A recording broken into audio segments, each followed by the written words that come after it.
மகா சிவராத்திரி இருளை வென்ற ஒளியின் கதை.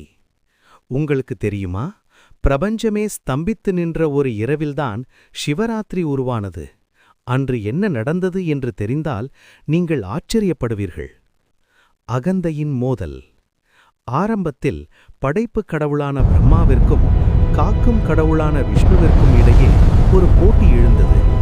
யார் பெரியவர் என்பதே அந்த விவாதம். இருவரின் அகந்தையும் மோதிக்கொள்ள பிரபஞ்சமே அந்த வெப்பத்தில் தகித்தது.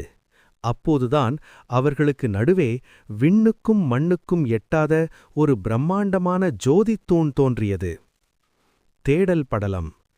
அந்த தூணின் அடியையோ அல்லது முடியையோ யார் முதலில் காண்கிறார்களோ அவர்களே பெரியவர் என்று முடிவானது. மகாவிஷ்ணு வராக அவதாரம் எடுத்து பூமியை தோண்டிக்கொண்டு கீழேயும், பிரம்மா அன்னப்பறவையாக மாறி வான்வெளியில் மேலேயும் தேடிச் சென்றனர். ஆனால் ஈசனின் அந்த எல்லையற்ற வடிவத்தை யாராலும் அளக்க முடியவில்லை. லிங்கோத்பவர் தோற்றம். முடிவில் அந்த பிரம்மாண்டமான அக்னி பிழம்பிலிருந்து ஈசன் வெளிப்பட்டு இருவரின் அணவத்தையும் அடக்கினார். உண்மையான பரம்பொருள் தானே என்று உணர்த்திய அந்த அற்புதமான இரவுதான் சிவராத்திரி. சிவராத்திரியில் என்ன நடக்கும்?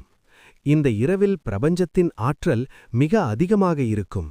விழிப்பு நிலை. சிவராத்திரி அன்று நம் முதுகெலும்பை நேராக வைத்து விழித்திருப்பது ஆன்மீக ரீதியாக நம்மை அடுத்த நிலைக்கு கொண்டு செல்லும். 4 கால பூஜைகள். இரவு முழுவதும் 4 காலங்களாக பிரிக்கப்பட்டு லிங்கத்திற்கு பால், தயிர், நெய் மற்றும் தேன் கொண்டு சிறப்பு அபிஷேகங்கள் நடைபெறும். வில்வ அர்ச்சனை. திரிதளம் திரிகுணாகாரம் எனப்படும் முப்பிரிவு கொண்ட வில்வ இலைகளால் ஈசனை அர்ச்சித்து நம் பாவங்கள் நீங்க வேண்டுவது வழக்கம். அக்னிப்பிழம்பின் ஆதி அந்தம். அந்த பிரம்மாண்டமான அக்னிப்பிழம்பிலிருந்து ஈசன் வெளிப்பட்டபோது ஒட்டுமொத்த பிரபஞ்சமும் ஒரு கணம் அதிர்ந்து நின்றது.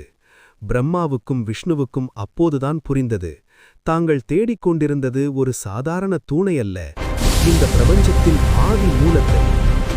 ஈசனின் விஸ்வரூபம். சிவபெருமான் லிங்கோத்பவராக தோன்றி, அளக்க முடியாத என்னை அளக்க முயன்றது உங்கள் அறியாமை என்று இடிமுழக்க குரலில் கூறினார். விஷ்ணு தனது தவறை உணர்ந்து ஈசனின் பாதங்களில் வீழ்ந்து வணங்கினார். ஆனால் பிரம்மா தான் கண்டதாகச் சொன்ன பொய்யில் உறுதியாக இருந்தார். அவர் கொண்டு வந்த தாழம்பூவும் ஈசனிடம் பொய் சாட்சி சொன்னது. தண்டனையும் சாபமும்.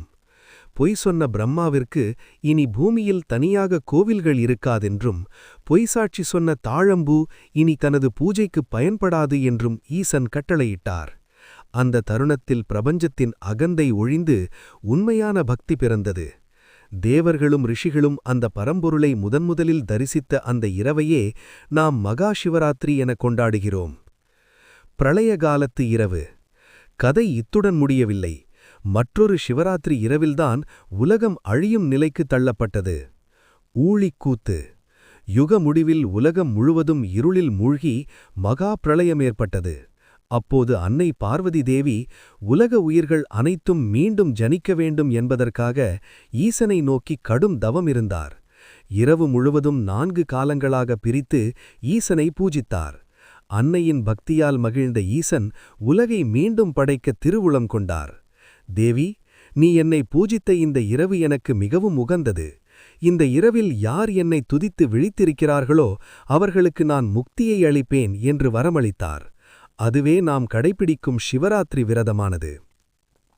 சிவராத்திரி நாளில் நடக்கும் அதிசயம். இந்த கதைகளின் பின்னணியில்தான் சிவராத்திரி அன்று சில முக்கிய நிகழ்வுகள் நடக்கின்றன. கோடி சூரிய பிரகாசம். சிவராத்திரி அன்று நடுநிரவில், அதாவது லிங்கோத்பவ காலத்தில், ஈசனின் ஆற்றல் பூமியில் மிக வீரியமாக இறங்குவதாக கருதப்படுகிறது. அறியாமை என்னும் இருள் நீக்கம். நாம் உறங்காமல் விழித்திருப்பது என்பது